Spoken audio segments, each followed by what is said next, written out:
Индивид – это единичный представитель человеческого рода. То есть каждый человек.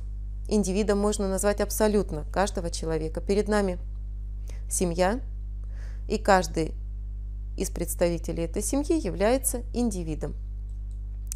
Что такое индивидуальность? Индивидуальность – это качество человека. Например, внешняя индивидуальность – это вес, рост, цвет глаз, цвет и длина волос, а также все остальные видимые признаки.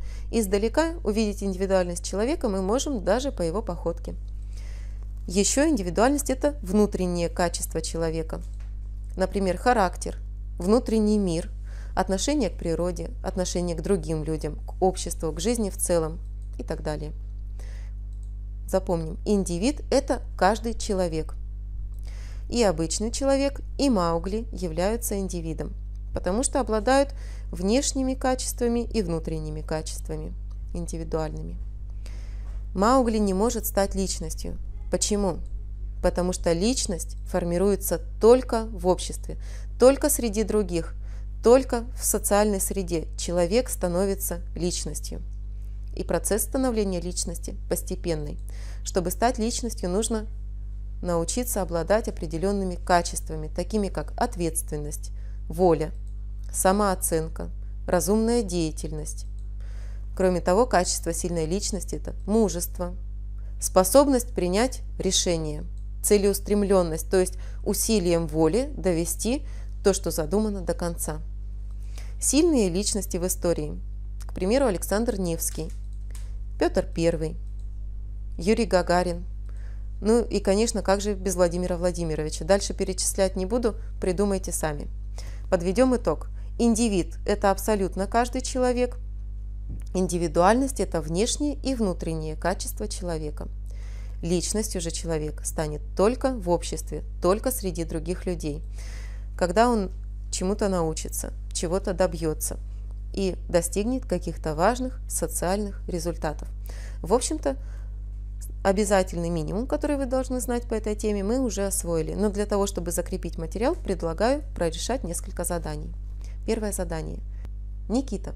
Юноша невысокого роста, но крепкого телосложения. От природы смуглый, спокойный, сообразительный. Все это характеризует Никиту как: первое – индивида, второе – личность, третье – друга, четвертое – индивидуальность. Для того, чтобы решить это задание, самое главное – правильно прочитать вопрос. Если мы посмотрим в середину задания, то мы увидим индивидуальные качества, перечисленные.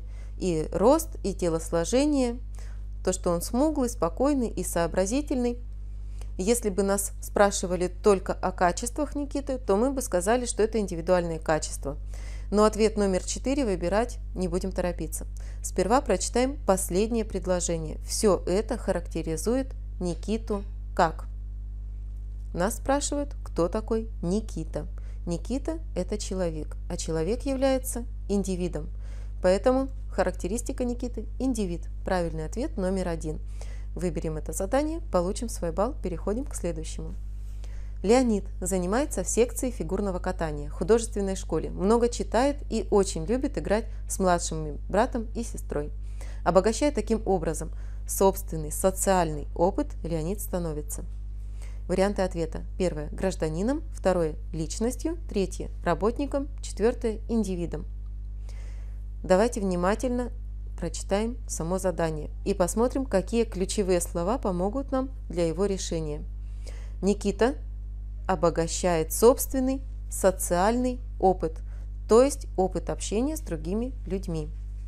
Мы с вами знаем, что человек среди других людей становится личностью. Тем более, что он, посмотрите, имеет какие-то определенные стремления и занимается в секции и учится в художественной школе. Правильный ответ – вариант номер 2 – личность. Следующее задание. Формирование личности происходит под влиянием. Первое – природных способностей, второе – собственных убеждений, третье – социального окружения и четвертое – природного окружения. Мы уже выяснили, что личностью человек становится только в обществе, а общество – это социальное окружение человека. Социальное, то есть общественное. Правильный ответ – вариант номер 3. И еще одно задание. Какое понятие традиционно используют для обозначения совокупности приобретаемых на протяжении жизни социально значимых качеств человека? Личность, темперамент, индивид или талант. Итак, социально значимые качества человека – это качество личности. Я думаю, что вы уже это поняли. Спасибо за просмотр. Пишите, пожалуйста, ваши комментарии. Говорите, что вам понравилось, а что не понравилось. Ставьте лайк. До новых встреч!